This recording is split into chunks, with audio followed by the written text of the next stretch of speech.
Na mtazamaji wa PMTV Tanzania, karibu katika update za PMTV. Tupo hapa tena kwa ajili ya kuleta mwendelezo wa mengi ambayo yanatokea. Jana bila shaka tulishare pamoja taarifa ya kule Guinea Bissau ambapo jeshi lilitangaza kuchukua nchi na nchi itakuwa ndani ya serikali ya mpito ya kijeshi, ambapo wamemwapisha pia kiongozi kwa ajili ya muda huo mfupi kabla hawajarejesha tena utawala wa kiraia ama wa kidemokrasia. Sasa wakati hayo yanaendelea, rais wa Guinea Bissau aliondolewa madarakani Umaro Sissoco Embalo amewasili huko Senegal baada ya kuachiwa na jeshi lililompindua mapema wiki hii. Uhamisho wake ulifikiwa kupitia mazungumzo ya jumuiya ya ECOWAS ambayo ilihofia kuongezeka kwa mvutano nchini Guinea Bissau. Serikali ya Senegal imethibitisha kuwa Embalo aliwasili, wanasema akiwa salama, kwa ndege ya kijeshi iliyomchukua Alhamisi usiku. Jeshi la Guinea Bissau tayari limemwapisha kiongozi wa mpito, Jenerali Hotan Tam, ambaye ataongoza kwa kipindi cha mwaka mmoja.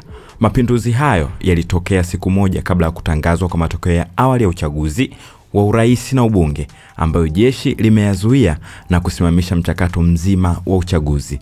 Jeshi linadai lilichukua hatua hiyo kuzuia njama ya kisiasa iliyokuwa na msaada wa wafanyabiashara maarufu wa dawa za kulevya, yenye lengo la kuhatarisha utulivu wa nchi. Hali ya taharuki iliendelea kutanda katika mji mkuu wa Bissau, ambapo maduka na masoko mengi yalifungwa huku wanajeshi wakilinda mitaa. Jenerali Tam, ambaye ni mkuu wa majeshi, alisema jeshi limechukua mamlaka kuzuia operesheni zilizolenga kutishia demokrasia mara baada ya kuapishwa. Alitangaza kufunguliwa tena kwa mipaka ya nchi ambayo ilifungwa wakati wa kutekelezwa kwa mapinduzi. Jumuiya ya Afrika AU, ECOWAS na katibu mkuu wa Umoja wa Mataifa wamepinga vikali mapinduzi hayo na kutaka kurejeshwa mara moja kwa utawala wa kikatiba.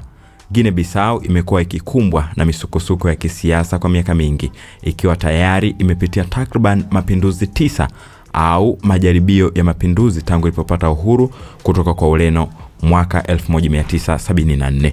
Nini maoni yako kwenye hili?